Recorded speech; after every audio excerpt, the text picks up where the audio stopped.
스산한 세상이었습니다. 1975년 4월 남베트남이 패망한 이후 다음은 한국 차례라는 불안감이 공공연하게 유포됐고 유신 정부는 나라한 분위기를 소리나게 조이기 시작했습니다. 그 된소리를 직격으로 맞았던 분야 중에 하나가 대중음악계였죠. 박정희 대통령은 젊은이들의 퇴폐 풍조를 몸소리치게 싫어했는데 70년대 초반 대학가를 휩쓸던 청바지와 통기타 문화는 그 주범으로 찍혀서 수많은 노래가 금지곡 딱지를 받았습니다. 또 75년 12월 시작된 대마초 파동은 한국 록음악의 전설 신중현 이하 수많은 가수들의 무대를 날려버렸습니다. 그러던 중 1977년 9월 이전에 없던 이름의 가요제가 오늘날 한국 연예계 절대 지존 중에 하나가 된 이수만의 사회로 정동문화체육관에서 열립니다. 대학가요제.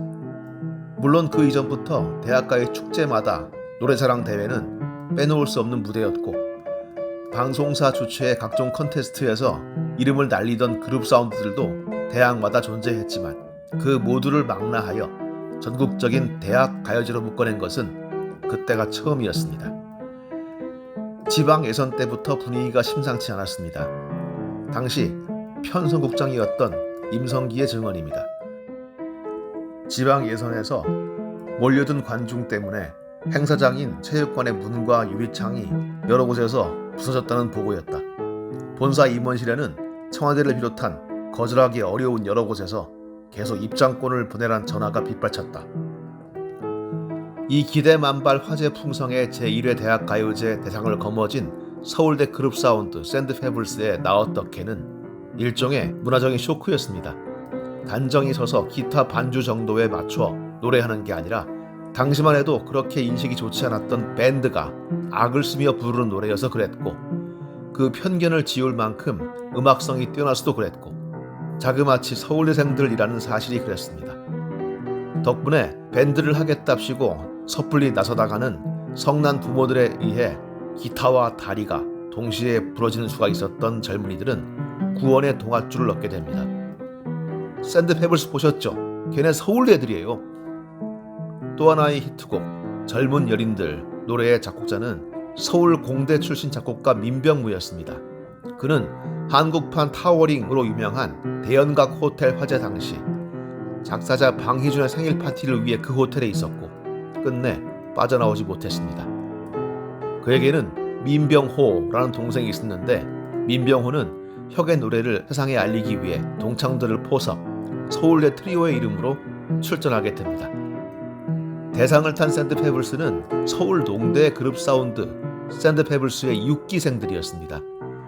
서울대학교 물리대와 공대에도 그룹 사운드가 있었지만 샌드페블스의 비교 대상이 아니었을 만큼 샌드페블스의 실력은 뛰어났습니다. 샌드페블스 1기 멤버 주대명에 따르면 서울 농대의 특수성 때문이었다고 합니다. 서울 농대는 수원에 있다 보니 학생들이 고만고만 그 근처에 모여 살았고 밤늦게까지 연습에 열중할 수 있었기 때문이라는 겁니다.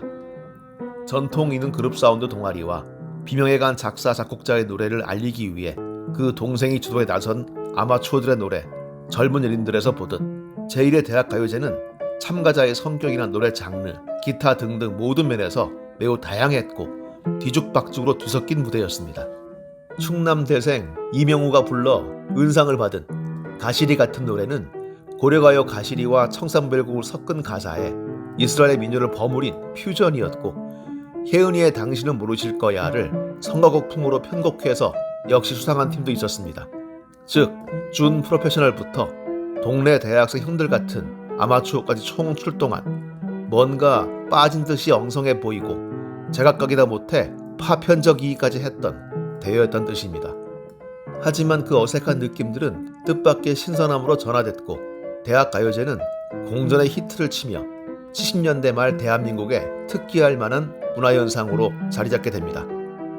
당시로서는 상당한 사회적 위상을 지닌 대학생들이 주역으로 나선 점, 대중음악계를 초토화시킨 대마초 파동 이후 대중들이 일종의 문화적 굶주림에 시달리고 있었던 시대적 타이밍, 대학생들 속에서 성장해왔던 문화적 역량 등이 어우러진 일대 사건이었던 것이죠.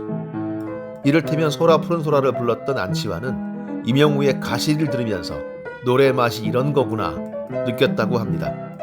둘의 창법을 한번 비교해 보시는 것도 재미있을 것 같습니다. 방송이란 뭔가 하나가 터지면 반드시 벤치마킹이 이루어지는 게 상례죠. 당시의 민영 방송이던 TBC도 바야흐로 떠오른 황금어장을 놓칠 생각이 전혀 없었습니다. 더구나 TBC는 대학생들을 대상으로 한 창작곡 콘테스트를 진행해본 경험을 쌓고 있었고, 공영방송인 MBC처럼 점잖은 분들의 눈치를 볼 필요가 적었습니다. 그래서 TBC가 주최한 해변가요제는 저마다의 공력을 뽐내던 대학가 밴드들, 그리고 대학생이 아닌 젊은이들까지도 대놓고 활개치고 놀 수 있는 무대가 되어주었습니다. 이렇듯 대학가요제와 해변가요제, 그리고 해변가요제에 대응하여 MBC가 1979년 문을 연 강변가요제는 암울한 사회의 철벽 사이로 뚫렸던 일종의 숨구멍이었으면서 동시에 지금도 우리 귀에 쟁쟁한 가객들이 처음으로 그 용투림을 선보인 등용문이 됩니다. 그로부터 1, 2년 동안 대학가요제를 수놓은 이름들을 들어볼까요? 1978년 열린 대학가요제 서울대표로 나와 가공할 성량을 과시하며 민요풍에 돌고 돌아가는 길을 부른 단국대성의 이름은 노사연이었고, 은상을 받은 탈춤을 부른 항공대학교의 내공있는 밴드 활주로 멤버 가운데에는 털털한 목소리의 청년 배철수가 끼어 있었으며, 신민경이란 여학생이 그때 그 사람이란 노래를 기가 막히게 불렀지만 너무 프로 같다고 수상자에서 탈락하기도 했는데, 바로 그 신민경이 후일의 심수봉이었습니다. 해변가요제 또한 경쟁적으로 인물들을 토해냈습니다. 홍서범이 이끄는 옥슨80이 블로리아를 목이 터져라 부르짖었고, 송골매는 세상 모르고 살았노라 기염을 토했던 겁니다. 갑자기 한국 대중음악계는 별들이 때로 쏟아지는 해변이 돼버린 셈이었고, 기성 가수와는 또 다른 신선함을 발산하던 대학생들의 노래는 지금까지도 사람들이 흥얼거리는 추억의 명곡으로 아로새겨지게 됩니다. 역사는 반복하면서 또 발전합니다. 최근에는 미스트롯, 미스터트롯을 통해 잊혀진 장르였던 트롯이 젊은이들 사이에 열풍을 불러일으키면서 송가인을 시작으로 이명웅, 영탁, 그리고 어린 정동원 등의 스타를 탄생시켰고, 얼마 전에는 싱어게인을 통해 장르가 30호라며 혜성과 같이 등장했던 이승윤을 비롯 정홍일, 이무진 등 숨어있던 샛별들의 등장이 한국 가요사를 바꾸고 있습니다. 전 이렇게 신선한 충격의 무대의 원형이 1979년 9월 3일 열렸던 제1회 대학가요제였다고 생각합니다.